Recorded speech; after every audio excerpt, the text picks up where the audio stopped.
It's our pleasure to be joined by Mr. PKD Nambiar also.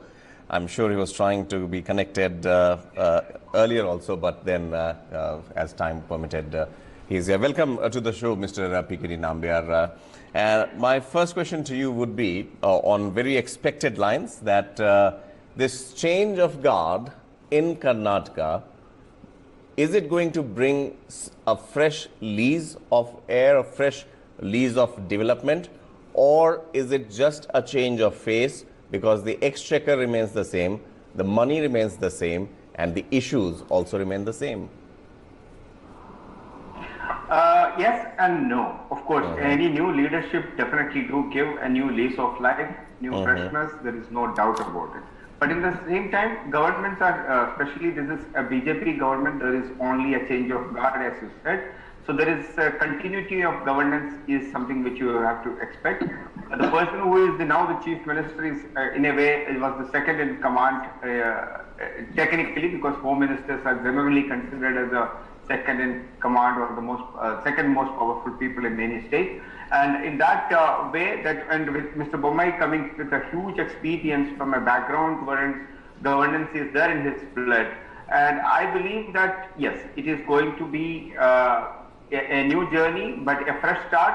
But it will be the same thing in a way, with a proper continuity and an experience of Yediyurappa. The most important thing in the political part is that from the last 2-3 days, if you really recall that in most of the channels where I was present, everybody was questioning that yes, will there be a major challenge, there will be a revolt, there will be major issues, even Yediyurappa himself is going to be a troublemaker.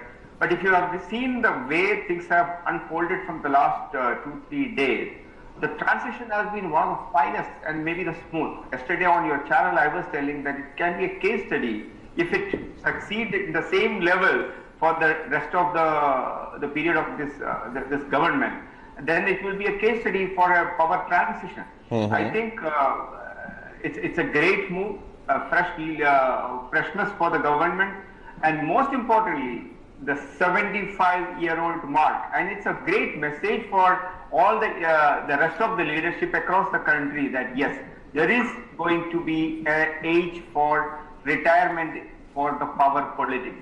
You don't have to retire from the politics, but if you wanted to enjoy the power, there has to be a cap for an age, which could be ideally a 75, an unwritten rule, which is very, very strictly getting followed in the BJP. Right. Also, Mr. Nambiar, it was a very fairly balanced approach that you just shared, and much of it I would agree with also.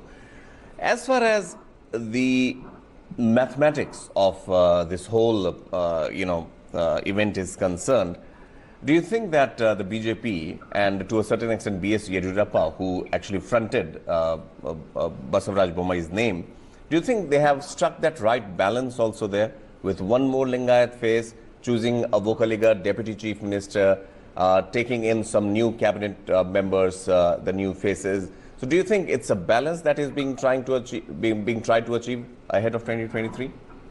See, let me tell you one thing, that caste, religion, etc. are a reality in Indian politics. True. But if you say it's only and only a caste and a religion do matter in politics, that may not be true.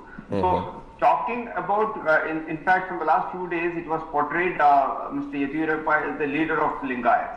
That is really not true. He may belongs to a community which is called, which may be one of the most powerful community in the state, Lingayat.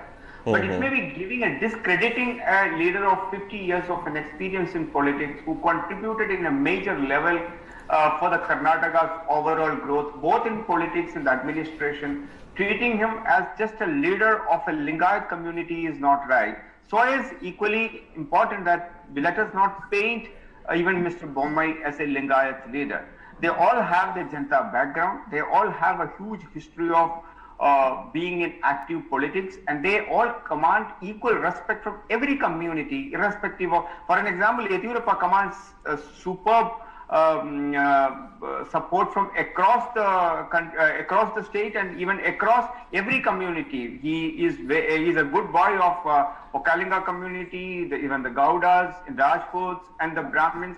But somehow, somewhere, I think the media like you and me are responsible creating this caste combination do matter too much in politics may not be true to an extent with the national parties like BJP specifically. Sometimes we say that it is caste, sometimes we say it is the religion. It does play a role, I'm not denying that, but do not paint any political leadership of a state with a particular community, whether it is powerful. And sometimes I even feel bad that, oh, we have a scheduled caste president of India. What does that mean? We have an OBC prime minister in this country. We have a minority vice president in this country. Don't you think they are all Indian citizens who belongs to this country? Don't you think that they also are equal to others? So I think this dialogue or perception creation, or maybe sometimes in the interest of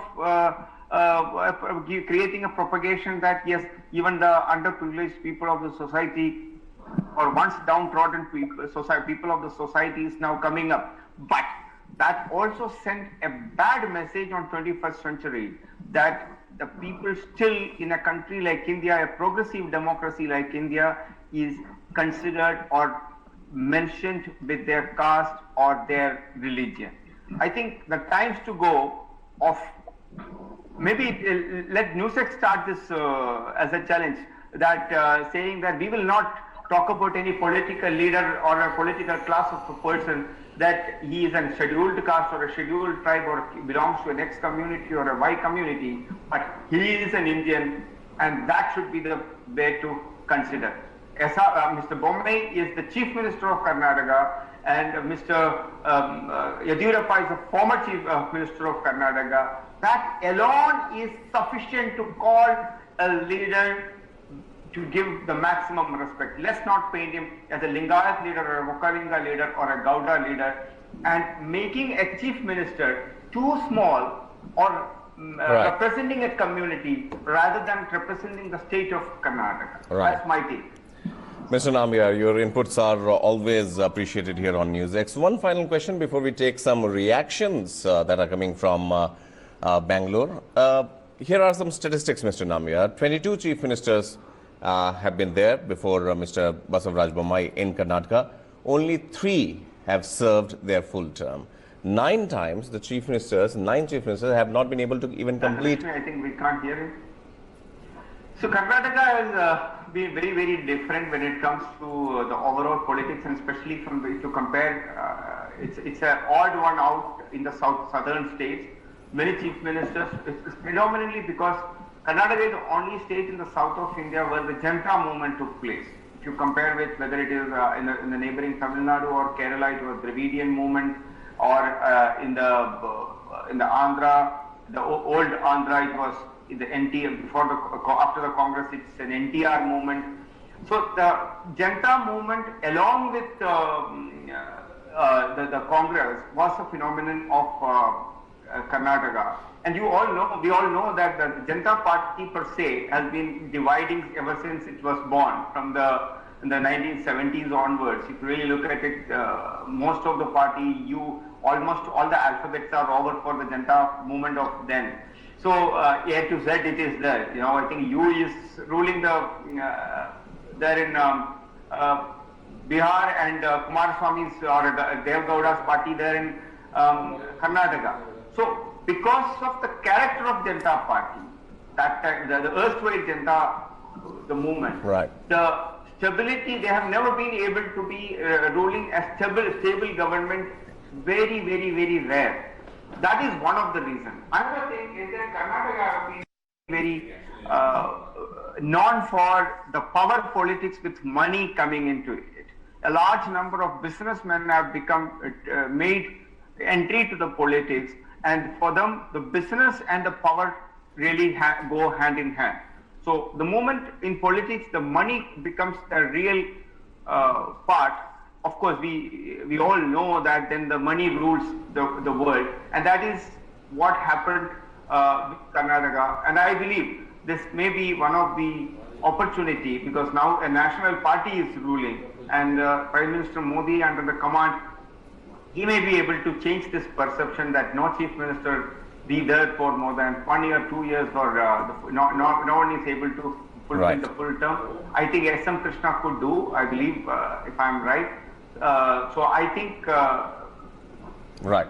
the bimari of this old Janta movement needs to go. Right. And I think eventually it will happen.